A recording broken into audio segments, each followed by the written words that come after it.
peintre Olivier Debray aurait eu 100 ans cette année. À l'occasion de ce centenaire, le Centre de création contemporaine Olivier Debray à Tours organise un certain nombre de manifestations, à la fois dans ses murs et dans la région. Olivier Debray a fait ses études à l'école des Beaux-Arts dans la section architecture. Il rencontre à cette occasion Le Corbusier en 1939. C'est en fait la peinture qui va le passionner et qui va occuper sa vie entière, même si l'espace reste une préoccupation permanente. Dans son œuvre, les expressions d'abstraction lyrique, de paysagisme abstrait reviennent fréquemment. Dans cette école de Paris à laquelle il participe, Olivier Debray côtoie ses aînés, Hartung, Schneider, mais également Zaouki, Mathieu, Atlan. Il reste de ce travail un rapport à l'espace, un rapport à l'architecture qui se manifeste dans les grandes fresques dont on peut voir encore les toiles au Centre de création contemporaine Olivier Debray à Tours. Je suis entré donc très jeune à l'école des Beaux-Arts, mais dans la section architecture. Et pour moi, je mêlais en fait l'architecture, la sculpture, la peinture, c'était les Beaux-Arts. Et j'ai donc fait ces études d'architecte, mais en même temps je peignais. Et je pensais en effet que je ferais une œuvre de peintre, mais en même temps qu'une œuvre d'architecte. Mais on ne peut pas faire les deux. Et finalement, j'ai opté pour la peinture, parce que c'est un besoin physique de peindre, un besoin impérieux de se sentir créer, et puis aussi parce que l'architecture dépend des autres. J'avais des idées, je les ai encore d'ailleurs, je crois d'autres, mais il est très difficile de les imposer. Il faut que la société vous accepte. La peinture, on achète une toile, quelques tubes de couleurs, on s'exprime. Comme pour construire un bâtiment, il faut que les autres vous approuvent, vous le demandent, on n'a pas toujours la possibilité de le faire. Encore maintenant, j'ai des idées d'urbanistes qui ont beaucoup de mal à passer. Et vous savez, au point de vue formel, les choses sont les mêmes. Les structures mentales qui font, car en fait, la peinture est une organisation de l'espace, en fait.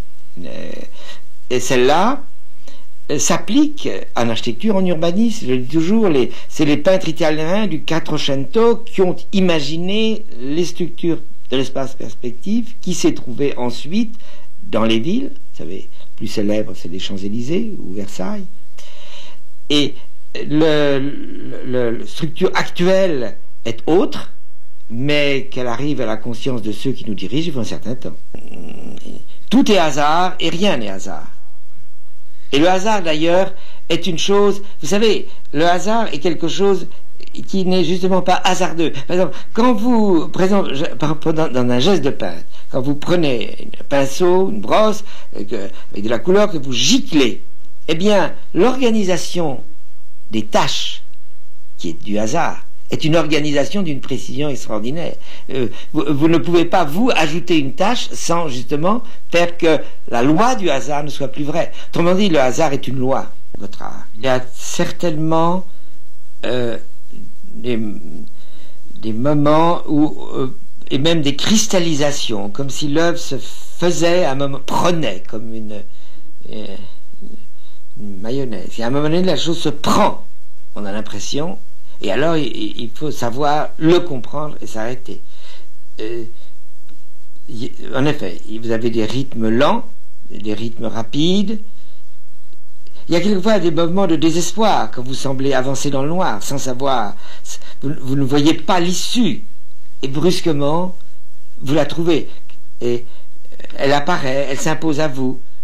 Quelquefois autrement, quand vous croyez devoir modifier une forme à droite, c'est par un geste à gauche que vous allez trouver la solution. Quand vous allez penser qu'il va faire du bleu, c'est du rouge qu'il faut mettre.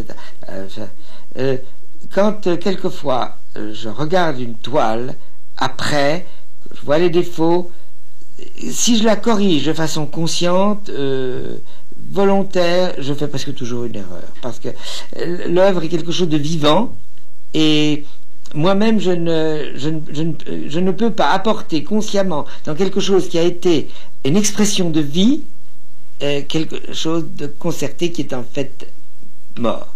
Parce que elle est venue de façon consciente. Oui, il faut, alors à ce moment-là, vraiment reprendre tout le mécanisme de la création et que tout dans l'ensemble, dans le geste, dans la passion, la chose vient et finalement s'impose à vous.